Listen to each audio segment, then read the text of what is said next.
Man is plagued by many pests. They destroy his crops, defile his food, carry disease, and damage his possessions.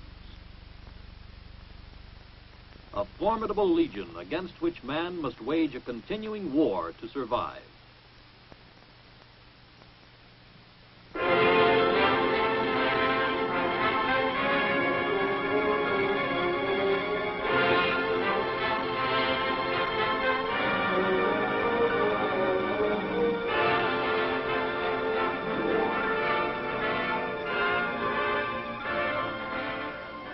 In recent years, the development of remarkably effective economic poisons, or pesticides, has increased man's advantage in his war on pests.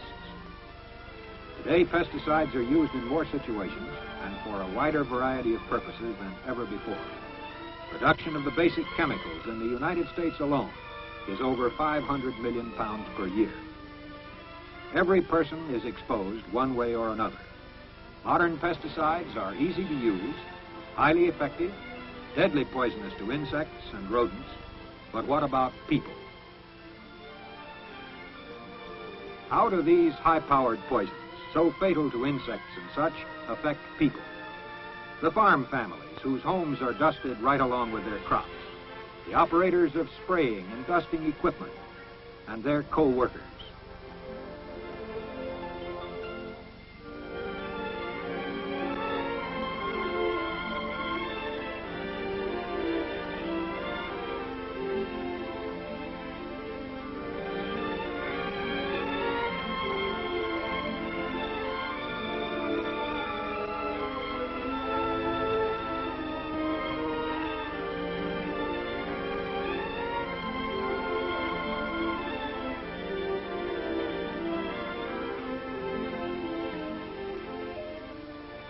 All these people undergo some degree of exposure to powerful poisons in the normal performance of their jobs. And so do the fruit thinners and harvesters, whose work takes them into poison-laden fields and orchards.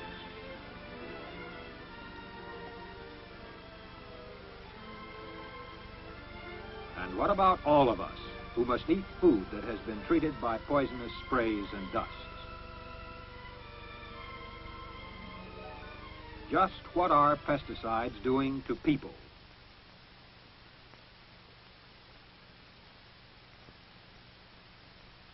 The Communicable Disease Center of the Public Health Service is seeking answers to this question at research laboratories in Wenatchee, Washington, Phoenix, Arizona, and Savannah, Georgia.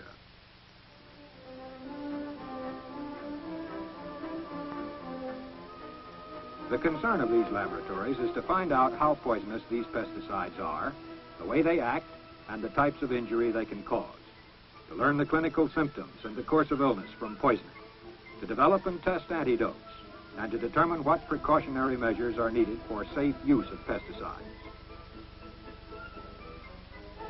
Here, each new economic poison is subjected to exhaustive studies. Tests devised and carried out by trained research workers, utilizing an impressive array of unique tools and equipment.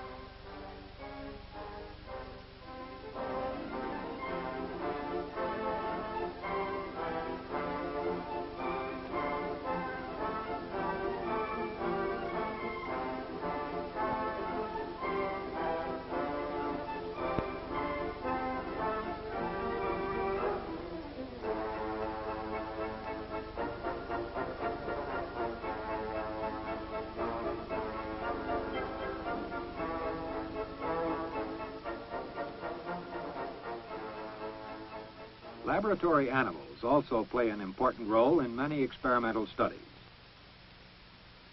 From controlled studies of animals comes valuable information on the immediate and long-range effects of pesticides, the relative safety or danger of different amounts of exposure,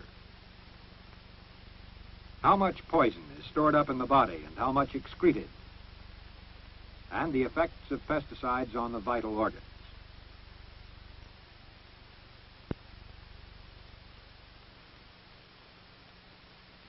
Experimental techniques and the kind of animal most suited for study may differ with each specific compound. But most pesticides in wide use today fall into one of two general groups according to the reaction they produce. DDT, the most widely used of all economic poisons, is representative of one of these groups. These poisons are slow in taking effect, but may remain active and potentially dangerous for many days or weeks. In this particular experiment, small, carefully measured doses of DDT are fed regularly to laboratory rats. The poison is mixed uniformly into the normal daily diet of the test animals.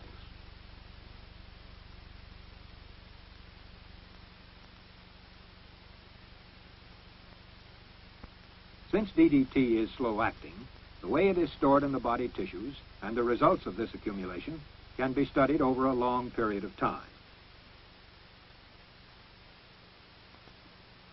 Tetraethylpyrophosphate, TEP for short, is a typical member of the other group of pesticides. These act rapidly, but either evaporate or break down into harmless compounds in a very short time. As this demonstration shows, a single drop of TEP in the eye can be fatal.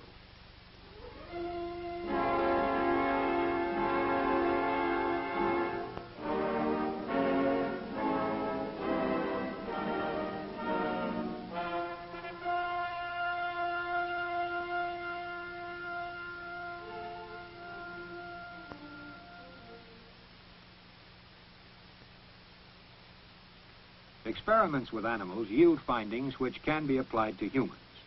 But these experiments do not tell the whole story and only suggest how pesticides might affect man. So further studies are continued with human volunteers.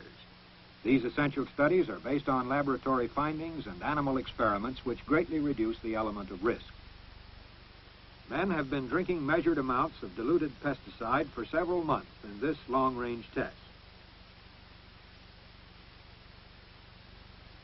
Each volunteer is given thorough clinical examinations at frequent intervals to determine any cumulative effects of the poison as it is stored up through repeated doses.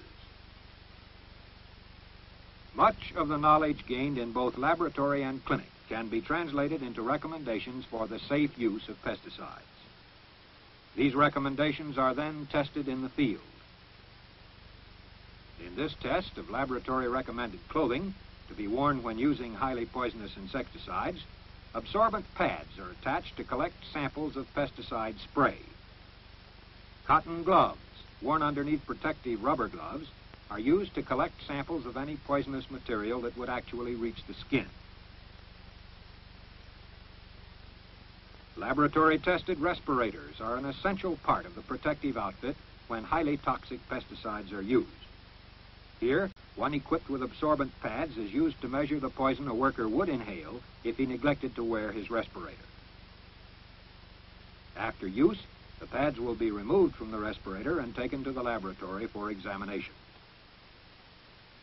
Field research of this type is the proving ground for laboratory conclusions, and in turn provides the basis for additional research in the development of safer techniques and equipment.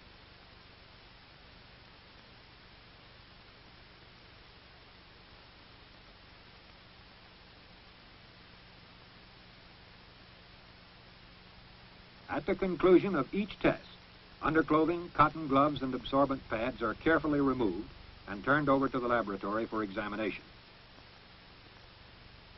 Chemical analysis of these materials indicates the extent of respiratory and dermal exposure, and the effectiveness of protective equipment can be determined.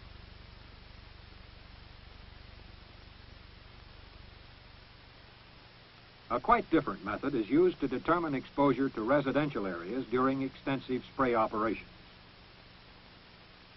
Air samples trapped by special equipment and analyzed chemically measure pesticide concentrations at any given site.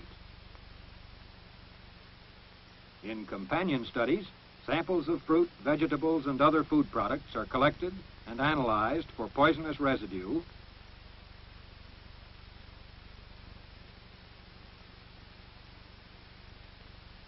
and complete meals are analyzed to determine the average daily consumption of pesticide contained in the food we eat.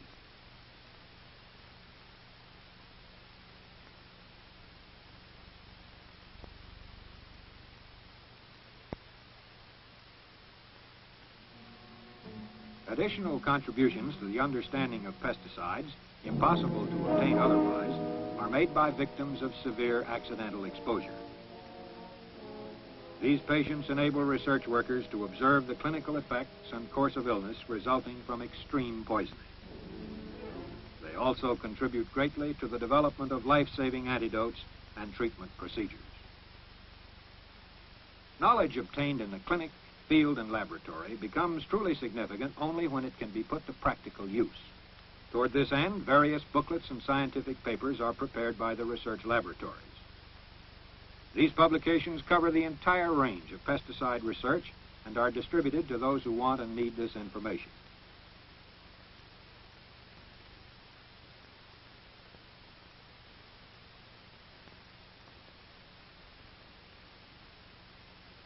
The most generally useful publication, called Clinical Memoranda on Economic Poisons, is available through the government printing office. Consultation is a service often requested and supplied to state health and agriculture departments, county agents, physicians, and many others who need expert advice on pesticides. In addition, questions and requests for special information sent in by the general public are answered through personal correspondence. And although our knowledge of pesticides is still incomplete, research has given some of the answers, making economic poisons safer to use. Directions for the proper use of pesticides, based on research findings, are clearly stated on each container as required by federal law. The nature and amount of poisonous material must be given, as well as warnings against specific misuses. Dangers are pointed out, and if the formula is highly poisonous, antidotes are listed. When these instructions are followed, and pesticides are handled with common sense caution at all times, cases of poisoning are extremely rare.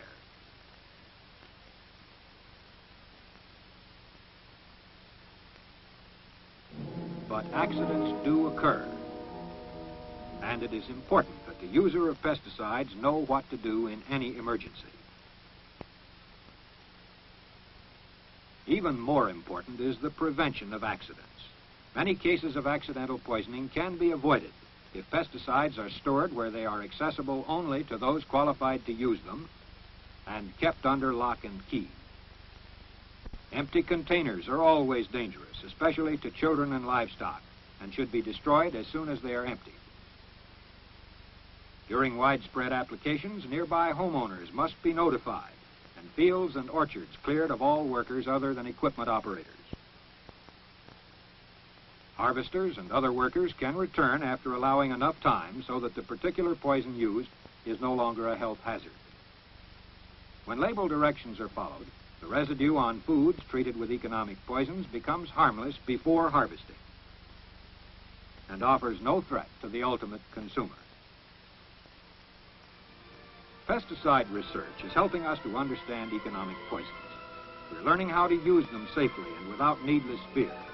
But the work of the Public Health Service and other agencies engaged in similar research must go on. For there is still much to learn about pesticides now available, and each year will bring new compounds which must be studied carefully before they are released for general use.